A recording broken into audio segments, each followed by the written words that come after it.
Understanding alternative takeover tactics. Friendly takeovers are most common. In friendly takeovers, a negotiated settlement is possible without the acquirer resorting to aggressive tactics. The acquirer and target reach an agreement on the key issues early in the process, such as the long-term business strategy, how they will operate in the short term, and who will be in key executive positions. Often, a standstill agreement is negotiated in which the acquirer agrees not to make any further investments in the target's stock for a specific period. This permits negotiations without the threat of more aggressive tactics. Hostile takeovers are more a threat than a reality if initial efforts to take control of a target firm are rejected. An acquirer may choose to adopt more aggressive tactics, including the bear hug, the proxy contest, and the tender offer. However, relatively few deals reach this stage. During the 5 years ending 2019, 137, or about 0.4%, of more than 34,500 deals involving U.S. firms were considered hostile. Why are hostile deals rare? Arguably, firms are more efficient today than in the 1980s when highly diversified firms offered the likes of such corporate raiders as Carl Icahn and T. Boone Pickens opportunities to reap huge profits by selling them in pieces. The proliferation of takeover defenses has made hostile takeovers more problematic and expensive. Nonetheless, hostile takeovers are relatively rare, making headlines more because they are so infrequent and therefore newsworthy. However, the threat of an unsolicited offer turning hostile increases the likelihood the target firm's management will negotiate a settlement. Comparative success rates. If minimizing the purchase price and transaction costs while maximizing cooperation between the two parties is critical, the bidder may choose the friendly approach. This reduces the loss of key personnel, customers, and suppliers while control is changing hands. Friendly takeovers avoid an auction environment, which may raise the target's purchase price. Amicable deals facilitate pre-merger integration planning and increase the pace at which the firms can be integrated after closing. Friendly deals are the most common takeover tactic used. For good reason. According to Thomson Reuters, success rates among hostile bids and proxy contests are relatively low.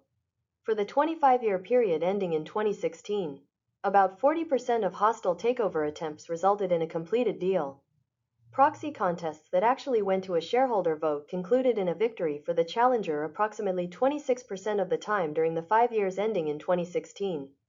If we include settlements between the company's board and activist groups, those initiating the proxy fight won roughly 57% of the time during the same period. The success of proxy contests has paralleled the growth in activist hedge funds, which have grown from less than $100 million in assets under management in 2000 to more than $140 billion in 2016.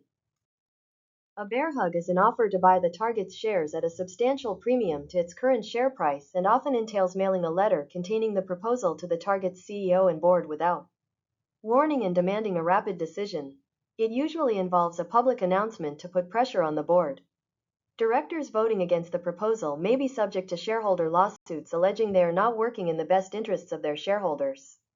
When the bid is made public, the company is likely to attract additional bidders.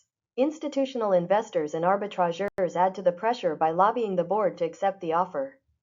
By accumulating target shares, they make purchases of blocks of stock by the bidder easier.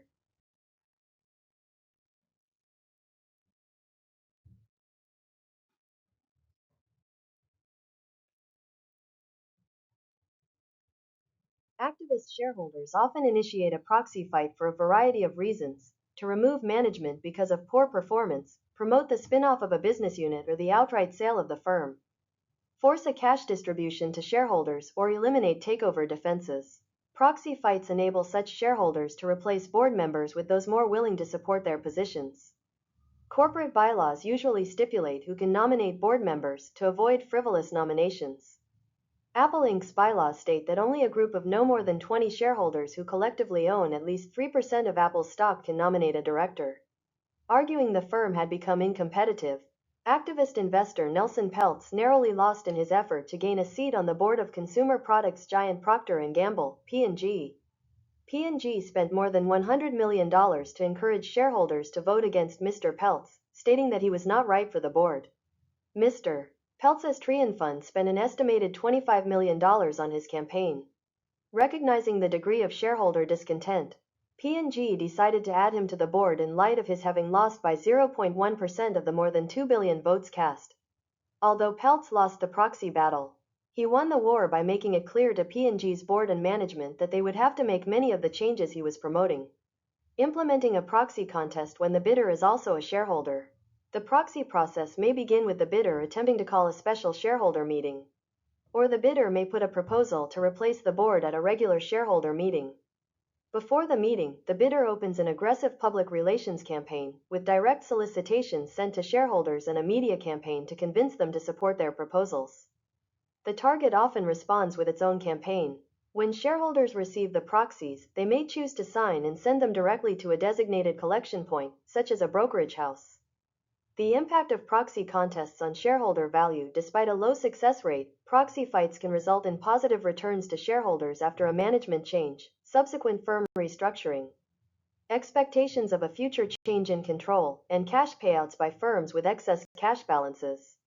When management wins by a wide margin, firm value often declines because little changes.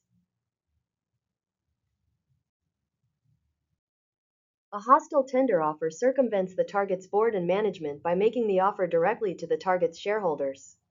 Although boards discourage unwanted bids initially, they are more likely to relent to a hostile tender offer. Such offers are undertaken for several reasons. 1. As a last resort if the bidder cannot get the target's board and management to yield. 2. To preempt another firm from making a bid for the target. And 3. To close a transaction quickly if the bidder believes that time is critical. A common hostile takeover strategy involves acquiring a controlling interest in the target and later completing the combination through a merger. Pretender offer tactics. Toehold bidding strategies. Toehold investments involve taking a less than controlling interest in a target firm. Bidders do so to amass shares at a price less than the eventual offer price. Such purchases are secretive to avoid increasing the average price paid. For public firms, investments exceeding 5% of the target's shares must be made public. Bidders achieve leverage with the voting rights associated with the stock purchased and can sell this stock if the takeover attempt is unsuccessful. After a toehold position has been made, the bidder may attempt to call a special stockholders meeting to replace the board or remove takeover defenses. Although rare in friendly takeovers, these actions are commonplace in hostile transactions, comprising about half of all such takeovers. In friendly deals, bidders are concerned about alienating a target firm's board. However, in hostile deals, the target firm would have rejected the initial bid anyway. The frequency of toehold bidding has declined since the early 1990s in line with the widespread adoption of takeover defenses and a decline in the frequency of hostile deals. Acquirers with a toehold investment in the target firm before a takeover represent about 5.4% of public firms and 1.4% of private firms. The average toehold investment is about 31% of the target's shares, higher in hostile but lower in friendly ones. The value of a toehold investment is greatest when one potential bidder has access to significantly less information than competing bidders. After the toehold investment is made, the more informed bidders can make offers giving the toehold investor a better idea of what constitutes a reasonable bid. The incentive for one bidder to make a toehold investment early in the bidding process is less if other bidders are also having difficulty in obtaining accurate information. Furthermore, the value of the toehold investment as a means of gaining information is less when the number of potential bidders is large. Because some bidders with poor information may make excessive offers for the target based on hubris. Implementing a tender offer. Tender offers can be for cash, stock, debt, or some combination. Unlike mergers, tender offers frequently use cash as the form of payment. Deals involving securities take longer to complete because of the need to comply with SEC and state registration requirements and to obtain shareholder approval. If the offer involves a share exchange, it is referred to as an exchange offer. Whether cash or securities, the offer made to target shareholders may be extended for a specific period and may be unrestricted, any or all offer, or restricted to a certain percentage or number of the target's shares. Tender offers restricted to purchasing less than 100% of the target's shares may be oversubscribed. For example, if the tender offer is for 70% of the target's outstanding shares and 90% of the target's stock is offered, the bidder may prorate the purchase of stock by buying only 63%, for example, 0.7_0.9 of the stock tendered by each shareholder. Tender offers for publicly firms are usually successful, although the success rate is lower if it is contested. Federal securities laws impose reporting, disclosure, and anti-fraud requirements on acquirers who initiate tender offers. After the tender offer has been made, the acquirer cannot purchase any target shares other than the number specified in the offer. Multi-tiered offers. A bid can be either a one or two-tiered offer. In a one-tiered offer, the acquirer announces the same offer to all target shareholders, which provides the potential to purchase control of the target quickly and discourages other bidders from disrupting the deal. In a two-tiered offer, the acquirer offers to buy some shares at one price and more at a lower price at a later date. The form of payment in the second tier may be less attractive, consisting of securities rather than cash. The intent of the two-tiered approach is to incent target shareholders to tender their shares early in the process to receive a more attractive price. Because shareholders tendering their shares in the first tier enable the acquirer to obtain a controlling interest, their shares are worth more than those choosing to sell in the second tier. When the bidder has a controlling interest in the target, usually 50.1%, the bidder may initiate a back-end merger. This is done by calling a special shareholder meeting seeking approval for a merger, in which minority shareholders are required to accede to the majority vote. Alternatively, the bidder may operate the target firm as a partially owned subsidiary, later merging it into a newly created wholly owned subsidiary. Many state statutes require equal treatment for all tendering shareholders as part of two-tiered offers and give target shareholders appraisal rights that allow those not tendering shares in the first or second tier to ask the state court to determine a fair value for the shares. State statutes may also contain fair price provisions, in which all target shareholders, including those in the second tier, receive the same price and redemption rights, enabling target shareholders in the second tier to redeem their shares at a price similar to that paid in the first tier.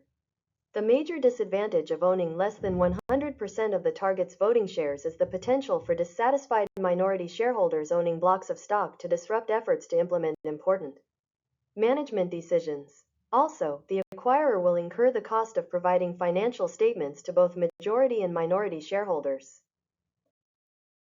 Reading Figure 3.2 from left to right, we see that the bidder initiates contact informally through an intermediary, sometimes called a casual pass, or through a more formal inquiry. If rejected, the bidder's options are to walk away or become aggressive. In the latter case, the bidder may undertake a bear hug, hoping that pressure from large institutional shareholders and ARBs will nudge the target toward a negotiated settlement. If that fails, the bidder may accumulate enough shares in the open market from institutional investors to call a special shareholder meeting or initiate a proxy battle to install new board members receptive to a takeover or to dismember the target's defenses.